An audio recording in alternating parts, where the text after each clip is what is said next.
sitting there till it's done, and other toxic moves to stop procrastinating. That's what we're talking about today in this video. So let's get started.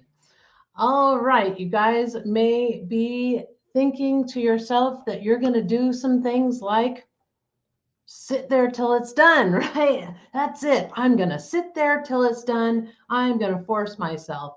Well, I've done that. Let me tell you, I've done it. I've done it several times. And what ends up happening is I end up sitting there doing other things, anything other than that thing that I'm trying to get done. Why? I don't know. I think it's just something that works in our chemistry and our brain, but I actually do know what's wrong. The thing that's wrong is probably that at that moment I'm lacking clarity or lacking some sort of motivation. Often when I'm lacking motivation, it's because I don't really have a clear vision of where I'm going, or I'm stuck on something, right? I'm stuck. And so if you're procrastinating and you're finding that you're doing these crazy toxic behaviors, like I'm going to go over them: sitting there till it's done, setting random deadlines, forcing yourself into some sort of a schedule and making yourself do it, making yourself be there. And then somebody in the group just mentioned using massive amounts of caffeine.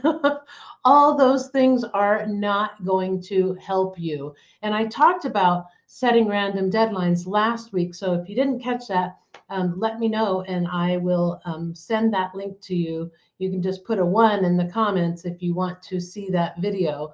I did one on why setting deadlines don't work. And it's mainly because it just gives you more things to manage. And then you feel worse about yourself if you miss those deadlines. So now, instead of meeting or missing maybe just one deadline, like, okay, I'm going to have everything done by Friday, and you have these random deadlines during the week, now you just missed a bunch of deadlines and you make yourself feel worse, right? Sitting there till it's done. How many times? Raise your hand.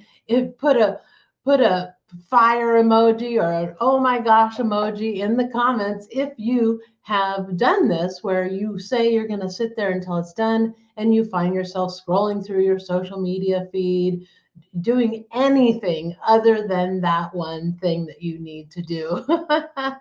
And then forcing yourself into a schedule. That doesn't work either. And if you've downloaded my free guide, Take Charge of Your Time, if you've downloaded that, you'll see there that that's one of the things that you want to work at as an entrepreneur, is to make a schedule that fits with your behavior patterns and not try to force your behavior into a schedule. And so if you find yourself procrastinating and you try to force yourself into a schedule, it's not really working with your behavior patterns, and that's why it does not work. It doesn't work. So if you need help in that area and that's the kind of stuff you're doing, you're not able to keep a schedule, then download Take Charge of Your Time. I think that will really help you. Let me know in the comments if you need the link. Go ahead and put a time in the link if you need that free guide. Also, the caffeine. I know for myself, there is no way I could sit still in my chair if I had massive amounts of caffeine in my system. I'm already hyper enough. I don't need that as well. So, so we talked a little bit about why these things don't work and what you end up doing: scrolling through and calling or texting a friend, anything but working on that thing. So the bottom line is, when you force yourself to do something, it's usually not going to work. And the reason why is because procrastination is a symptom of a larger problem, right? And if you downloaded my guide, my workbook on procrastination, you probably read that there's 3 reasons why we procrastinate. And once you get down to the actual reason of why you're procrastinating, it's a lot easier for you to mitigate that particular risk to your schedule. It really is a risk to your schedule. And when you start thinking in terms of that, instead of thinking in terms of, you're a failure, you can't do anything right, or you're never going to make it. Well, if you don't start thinking about your business as a business, and you don't start mitigating problems like procrastinating and the cause of procrastinating instead of just trying to bandage the symptom all the time with doing these crazy toxic things, then you're sure to fail. So make sure that you are looking at that. Download my workbook, because that workbook will really help you dig into why you are procrastinating. And it really is a thing, we don't procrastinate on everything, and we procrastinate for different reasons on different things that we're working on. And so, if you do a Google search, you'll see things like, lack of clarity, lack of motivation, and then they suggest things like creating a schedule, giving yourself rest, and doing all these things. And now those are all great advice. But what you're going to find in the procrastination workbook that I've created is beyond the Google search. It's beyond the Google search. It's really to get you to really think through what is actually causing you to procrastinate, so that you can start mitigating that risk and get that problem out of your reality, right? Because you're sure to fail if you don't stop procrastinating, especially if you're procrastinating on everything. But if you're procrastinating on everything in your business, then I would have to ask one simple thing. Do you really want to be in business? Because it is a lifestyle choice.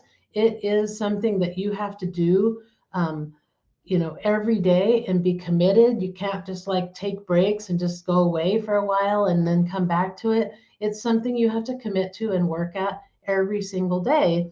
And that wonderful laptop lifestyle and all this freedom that everybody promises and stuff, that can happen, but it's not going to happen right out of the gate. There's things that you must set up in order for you to have that ability to be able to work fewer hours, right? And one of them, if you really only wanted to do like a 5-hour work week or something, would be to hire everything out and just simply be the face of your business. But if you don't have the luxury to do that, then you're going to have to do some work, behind the scenes, getting your business built. And that's what I specialize in, is helping you manage all of that crazy town stuff, that is all the stuff that you have to do to get your business stood up. It's not as simple as just standing up a website. Wouldn't that be nice? And so procrastination is just such a big thing that comes up all the time. So I dedicated this entire month to procrastination. And so grab my workbook. It's called A Different Way to Think About Procrastination, and it's free. You can get it at thescrumshop.com/procrastination.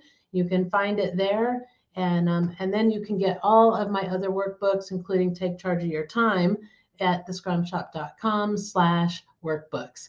Okay, I hope that helps you kind of think about the toxic behaviors. Don't do those toxic things. If you're starting to feel like, bad, if you're feeling like it's affecting your confidence, damaging your self-esteem, making you feel hopeless, then it's time for you to start really looking at exactly why it is that you're doing this thing and you're having this symptom of procrastination, so you can solve that problem once and for all.